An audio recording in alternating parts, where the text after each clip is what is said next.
For years, Buckingham Palace was wrapped in silence, the kind of silence that speaks louder than words.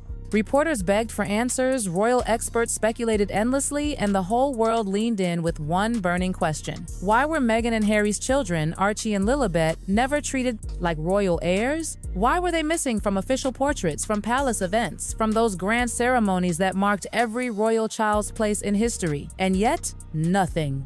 Not a whisper from behind those massive palace gates. The silence was icy, deliberate, and suffocating. But then something stirred. Not rumor, not tabloids.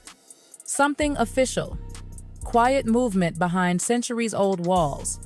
Inside sources confirmed that papers had been prepared, signed, and sealed. These weren't friendly memos or private reminders. These were final orders, documents that would permanently redefine the royal identity of Archie and Lilibet. And the moment those papers moved, a storm was unleashed. The message was cold but clear. Archie and Lilibet's claim to royal identity would no longer stand. The palace wasn't acting out of emotion or anger. This was about law, order, and the monarchy's sacred rule book 1, written over a century ago, when kings still ruled by divine right and royal bloodlines were guarded like treasure. Let's rewind. The year was 1917. Britain was in the throes of war, and King George V faced a crisis.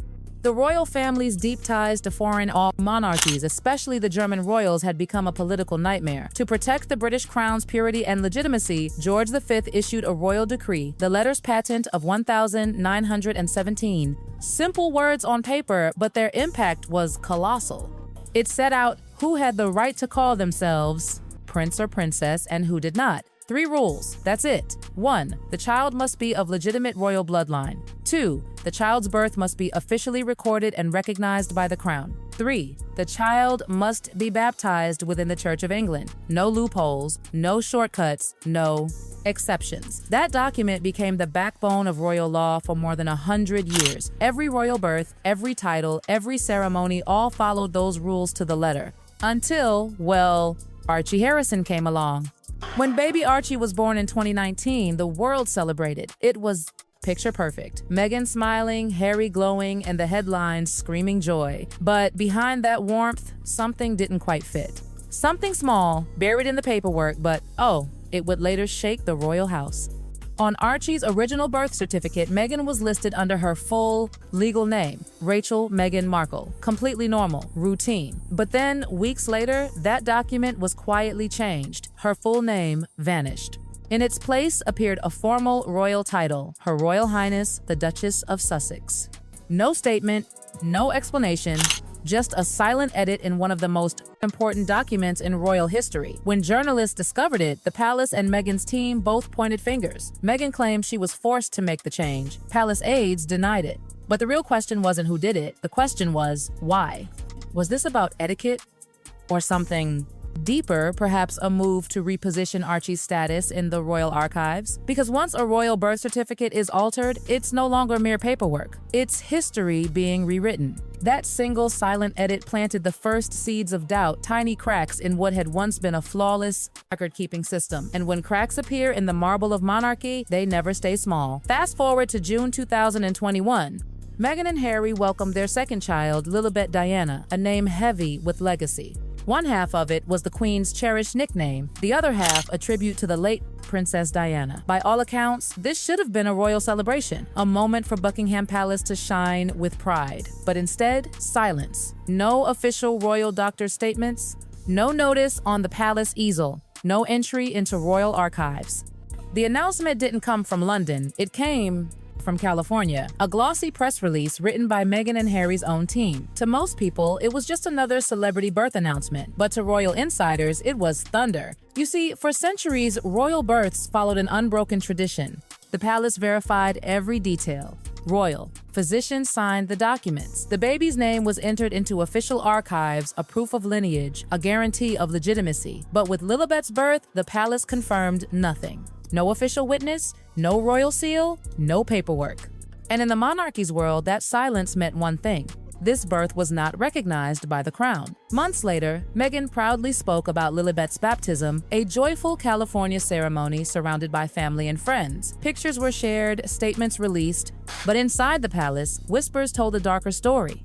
The baptism, they said, wasn't formally registered with the Church of England. And if that's true, then by royal law, it didn't count. Without a recognized baptism, Lilibet was technically outside the royal chain. She might carry royal blood through Harry, but she wasn't legally bound to the church that defines the monarchy itself. To Meghan and Harry, it was just a modern family choice, an American twist on tradition. But to Buckingham Palace, it was a breach of protocol so big it could break the lineage chain entirely. And that's when the invisible line between California sunshine and London fog split into two different worlds. In one Meghan, Harry, Archie, and Lilibet living a free, glamorous life embraced by Hollywood and global fame.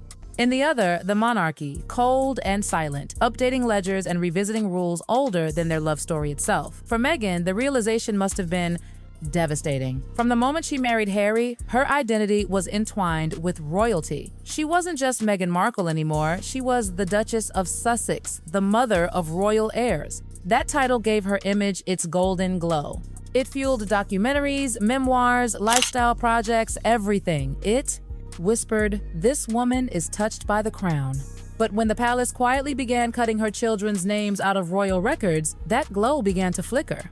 Because without royal recognition, Meghan's entire narrative, the royal wife, the royal mother, the modern duchess, began to lose its footing. And for Harry, who once traded royal duty for love and freedom, the emotional cost was even greater. When he picked up the phone to call London, he wasn't speaking as a prince anymore, he was speaking as a father. He begged his family to reconsider, to let his children stay part of royal history. But the palace's reply? Cold, mechanical.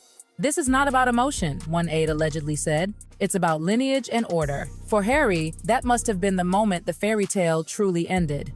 And then, one by one, the titles vanished. No royal decree broadcast, no televised announcement, just silent clerks signing off documents and archivists quietly updating files. Gone, Prince Archie. Gone, Princess Lilibet. In the monarchy's world, this wasn't just semantics, it was identity. It decided who belonged to royal history and who would fade into its margins. Unlike suspensions or temporary removals, this was final. The palace didn't hit pause, it hit delete. Royal archives were scrubbed, digital databases updated. And in the spaces where their titles once appeared, there was only blankness. It was the cleanest erasure in royal history. No drama, no confrontation, just quiet precision. For years, Meghan and Harry had worn the badge of royal rebels, challenging the system, telling their truth, redefining the crown's image. But now, the monarchy had flipped the game entirely. Because you can only be a rebel if the system still claims you. The crown understood that. It didn't shout, it didn't retaliate, it simply waited. And when it moved like a glacier, slow, unstoppable, and devastatingly final. The message was unmistakable. The crown survives because it serves itself. Not emotions, not individuals, not modern reinventions. For Meghan and Harry, it was the coldest betrayal. The family they once fought to reform had erased their legacy entirely.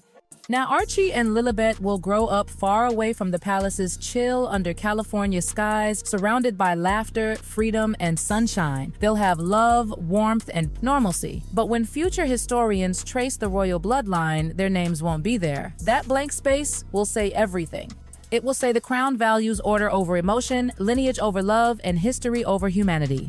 And for Meghan and Harry, that blank space will forever echo the final truth of their royal story. Once the crown erases you, you are not a rebel. You are not an exile. You are simply gone. But here's where the story twists again, because the monarchy may have closed its books, but the world hasn't stopped talking. The silence from Buckingham Palace only fueled a louder conversation everywhere else. Every time Meghan and Harry step into the spotlight, the ghosts of that royal history follow them. Each interview, each appearance, every photograph of Archie and Lilibet becomes a reminder of what was taken and what they chose to leave behind. Inside royal, the circles, whispers say the Queen had once hoped for reconciliation, that she never wanted her great-grandchildren erased from the lineage. But after her passing, things hardened. The new reign, colder and more procedural, decided there was no room for sentiment. The Sussex's chapter, according to the palace, had already ended. Still, Meghan refuses to disappear. She wears her crown of independence proudly, crafting a new image built not on titles but influence. Her lifestyle ventures, charity work, and brand partnerships speak louder than any royal decree, and Harry, still the boy who once walked behind his mother's coffin, continues to carry that ache of separation. His memoir, his interviews, his every word reveal a man still torn between love and legacy. Because even if the palace has struck his children from history, his heart refuses to do the same. Archie and Lilibet may grow up in the California sun, but their story is stitched with royal shadows. They might never stand on the Buckingham balcony, but their names are written in a different kind of history, one born from defiance, courage, and a refusal to be defined by ancient paper and ink. And so, even as the crown turns its back, the world still remembers their names. Always.